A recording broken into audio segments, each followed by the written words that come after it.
My best friend's sophomore year was Heather Bradford.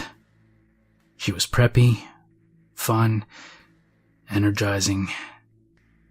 In short, everything I wasn't. And what made Heather so endearing was the fact she was a friend to everyone. She never judged anyone because of what they looked like or what sort of talent they had. She was the friend everybody wished they had. And for some reason, she chose me. I wasn't popular, I wasn't pretty. I was just Janet. Teased and picked on by kids every day. And Heather was one of the few bright spots I had left. She encouraged me to try new things that I never really knew I could do, like join the swim team or start a campaign for class president. I lost, but she still said it was trying that mattered. It was her idea to go to the county fairgrounds that October, not mine. "It'll be fun. Get you out of the house and your mind off of school for once," she told me. The Kearney fairgrounds are the most active place this side of Omaha, with music, games, and fresh food. But they're also extremely expensive, so I declined. Heather didn't take no for an answer, though, so she bought us tickets anyway. "Can't back out now," she teased. I felt like I was being forced to have a good time at first, but Heather's personality was easily infectious. I was laughing, eating cotton candy, and standing in line for teacup rides in no time. "Hey, let's go check out the Funhouse. That's new," she told me. I didn't bother telling her the attraction had been a staple of the fair since we were both in grade school. By this time, I was pumped up on sugar and having a good time. Besides, the massive assortment of traps and mazes looked like it could be fun. An absurdly tall clown dressed in a multicolored plaid suit stood at the door, waiting for anyone who dared to enter. I guessed that the attraction was supposed to resemble a haunted house of some kind because the side of the front entrance had a massive list of instructions plastered on the outside of it. "Before you go in, you have to agree to the terms," the clown told us. Heather and I skimmed over it. Pretty basic stuff if you ask me. Must be this tall to ride, not liable for accidents. Nothing out of the ordinary. Then, Heather saw something that made her chuckle. "What's that one supposed to mean? Don't enter the mirrors. You got Wonderland back there or something?" she giggled. The clown squinted at us. It was kind of hard to take the costumed employee seriously, honestly. "Some of the set pieces are antiques. The owner specified that they shouldn't be bothered or the person responsible could face a steep fine," he said. We straightened up our faces and saluted smartly, crawling into the twisty entrance of the funhouse. "He doesn't get paid enough," I giggled, as we made it to the first room. It was one of those typical chord mazes where the large plush pillars moved about, and we had fun bouncing against them, tripping over one another, and finally reaching the next obstacle.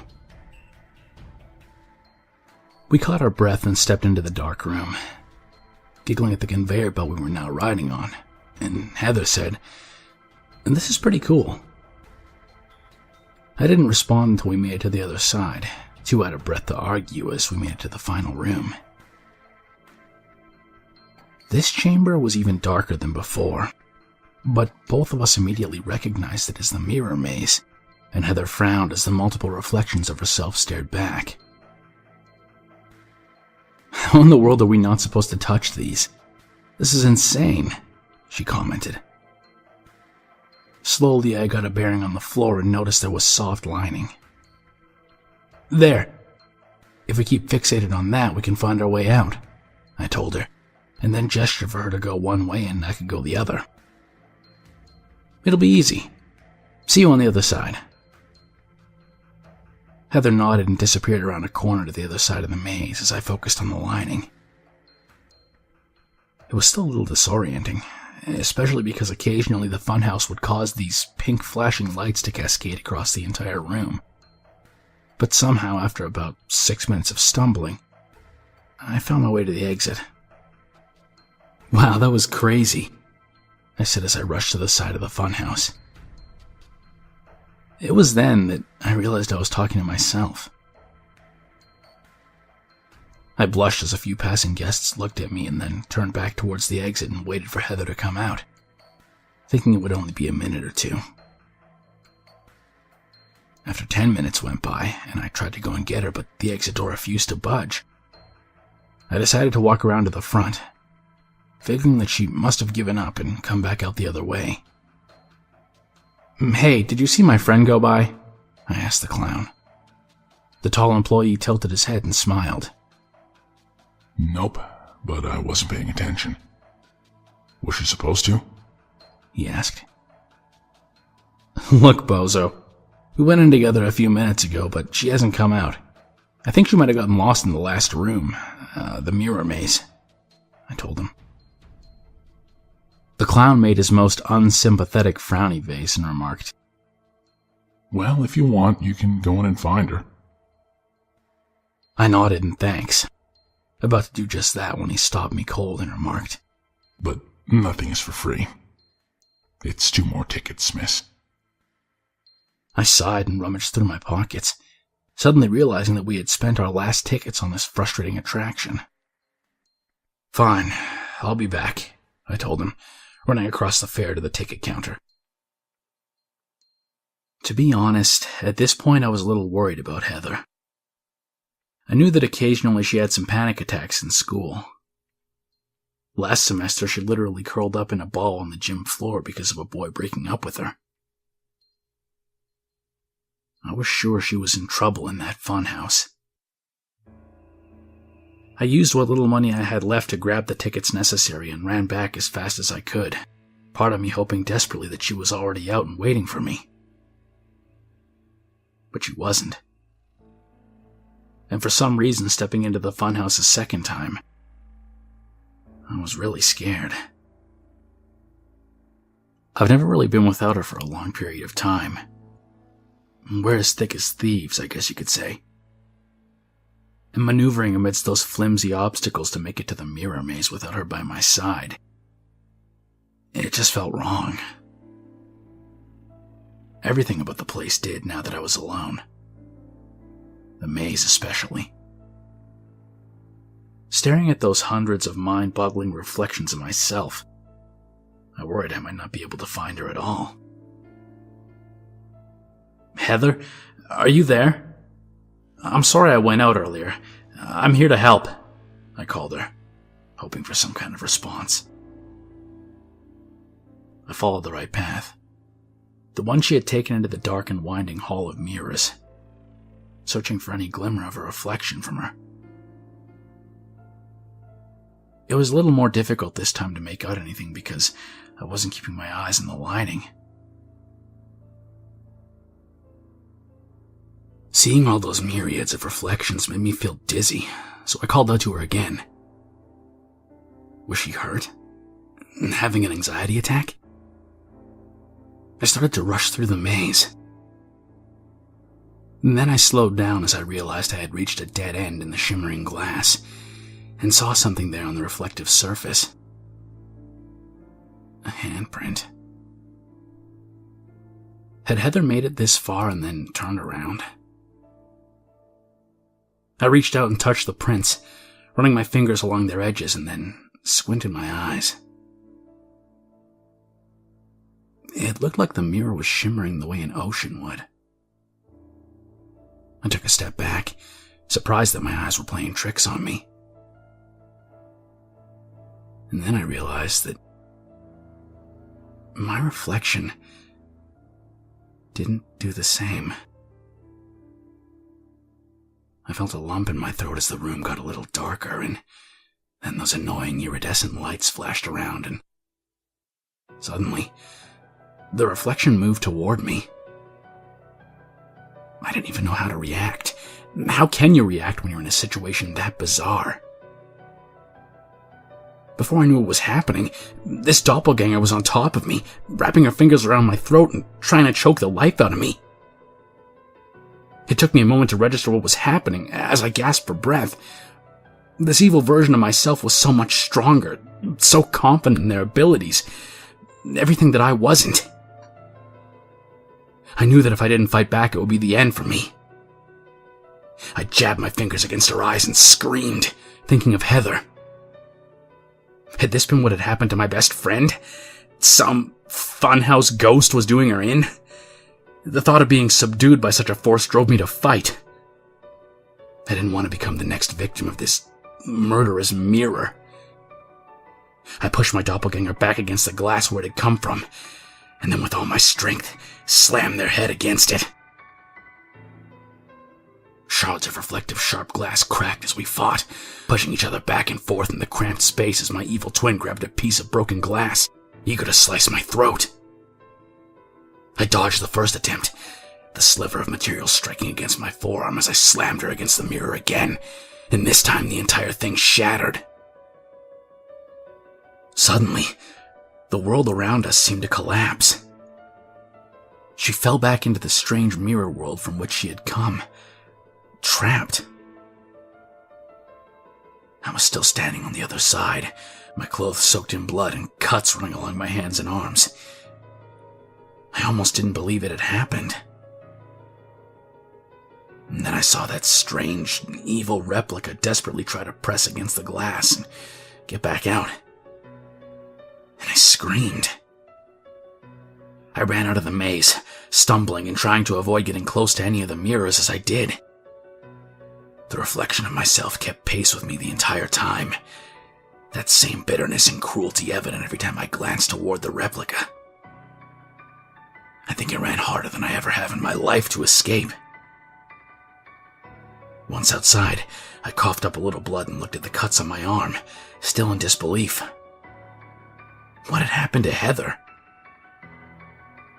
I ran to the entrance, demanding that the employee get their manager. My friend is still lost in there.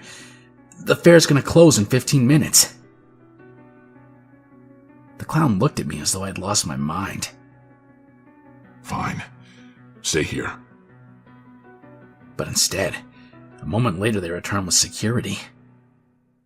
As I was rudely escorted out, I desperately tried to explain to them that my friend had anxiety issues. She could be trapped in there all night, I explained. The rides will be checked before the final shutdown. Your friend probably ditched you and went home separately, the guard said, gazing at my scars and remarking, "You get in some kind of fight with her?" I didn't even bother to explain. I was too exhausted and frightened. I called my mom to pick me up and waited to see if maybe, just maybe, Heather would come out too. But Mom said we couldn't wait any longer, and she was sure that Heather would be fine. I texted Heather's mom, but never got a response. Sleep was all but impossible. I avoided mirrors as much as I could, afraid that that strange evil twin would resurface. The next day, I heard nothing from her. Her mom called frantic that we hadn't heard anything. I thought maybe you girls had a sleepover, and then I got a call and found out her vehicle was towed last night. I tried to go back to the fair a few days later. I would have gone sooner, but school got in the way. No one had heard anything from Heather, so I figured maybe I could go and see if maybe there was something left inside that bizarre mirror maze. The handprint, maybe. Anything to prove something horrible had happened to her. But to my surprise, the funhouse was now closed. I saw a man locking the door and shaking his head, upset about something. "Sir, what happened? Why is this attraction now closed?" I asked cautiously as he turned to me. "Too many complaints. There were people running from the attraction screaming Bloody Mary like they'd seen a ghost. One even said they saw a teen girl about your age," the guy said. I tried my best not to vomit as I realized it could be Heather. The man kept rambling. I tried to tell the boss there was something strange about those mirrors. Got them from a disreputable source anyway. Said that it was an antique and it would add to the authenticity of the funhouse. But I knew. Those mirrors felt evil from the moment I set them up. That's why we had the rules. But all I could think about was my friend. I had to try and get her back. And that night, I did something I never thought I would just for that purpose. I waited until my parents were asleep and drove to the fair to break in. I don't think I was really imagining I would get caught. I was focused on getting into the funhouse and saving Heather. I found a twisted tree just on the other side of the water slide and used it to climb up and jump down to the now abandoned fairgrounds. The funhouse was still locked up, of course, but I had also brought my dad's bolt cutters from home to get in. I figured if security was patrolling the grounds, I had maybe 5 to 7 minutes tops. Snapping apart the chains, I pried the emergency door open that led straight to the mirror maze and stepped inside the completely dark room. Since the funhouse was now shut down, there was nothing for me to find my way through that maze. I had stupidly left my phone at home, thinking that if I did, my mom would never realize I had left it all. But now here in this dark, cramped space, amid supernatural mirrors that could harm me, I wished I hadn't. I did what I didn't want to do and reached out my hand aimlessly, searching for a rough surface to guide me. Touching the mirrors now felt wrong, like I was inciting evil to come and find me. I hurried, calling out to Heather to try and respond to my desperate pleas. Then at last, a glimmer of hope. I saw something shimmer and my eyes adjusted to the shadows. It was her. "Heather, thank God," I said as she ran up to the reflective surface. She was desperate for me to help her out. "All right, stand back," I told her. Remembering how shattering the glass had forced my evil twin inside last time, I felt like I had to damage the strange mirror somehow to free my friend.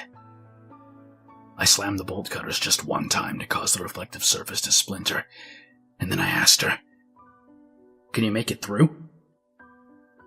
Heather pressed against the fractal patterns, and then motioned that I would need to help. I immediately responded and pressed my fingers in the cracks, feeling this strange ethereal surge of pain course through my body. The mirror was fighting back my attempt to save her. I fought back against the mirror, pushing as hard as I could to squeeze my fingers and intertwine with hers.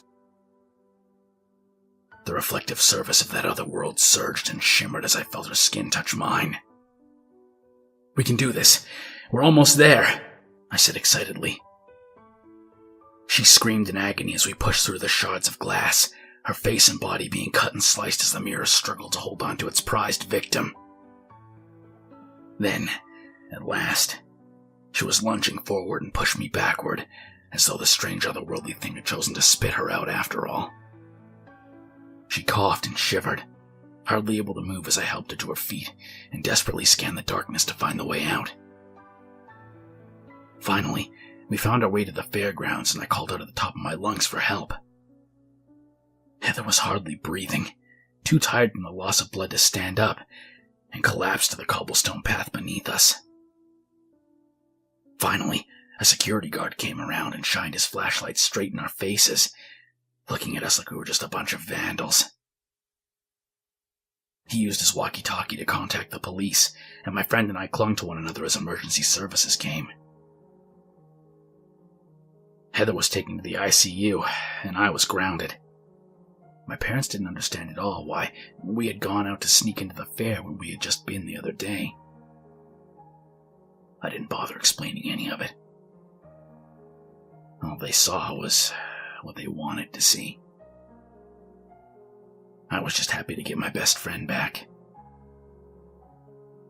A few days passed and I pulled out all the stops with my parents to get a chance to drive up to the hospital and see her.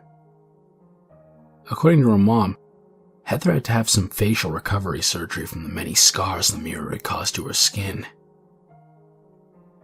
She'll be going home tomorrow, but seeing a friendly face couldn't hurt, her mom said encouragingly. So after finishing all my chores plus extra schoolwork, Mom took me up there and I used the last of my allowance to grab her a necklace. She had lost hers in the maze. Entering the room, I smiled hesitantly at my friend. Heather barely registered a grin, but gestured for me to sit down. Sorry I haven't been by. It's been crazy at home. Are you okay? I paused and then realized that was a stupid question. Of course she wasn't. Anyway, I brought you this. I passed her the necklace. What's it for? She asked as she took it. I gave her a crooked smile. Don't be silly. It's our friendship locket. I just wanted to get you a new one since we didn't get a chance to find the old one. I chided her. Oh, yeah. Of course. Heather smiled and put it down to the side of the bed. Suddenly, the room felt very cold as a realization hit me. You weren't wearing it on the other side of the reflection, I said as I looked at her. She didn't say anything. Her cold stare was all I needed to know. I stood up and hurried out of the room, making up an excuse as to why I couldn't stay, and then slowly hyperventilated in the nearby restroom. This was crazy. I was just imagining things. My best friend was just a little shaken up. That's all. I recomposed myself and looked in the mirror, trying to give myself a pep talk that it was all going to be fine. And then behind me, I saw Heather standing in the doorway of her room, with a look that told me I wasn't wrong. A mischievous grin played across her face in the reflective surface, and she raised one finger to her mouth to signify I needed to keep quiet.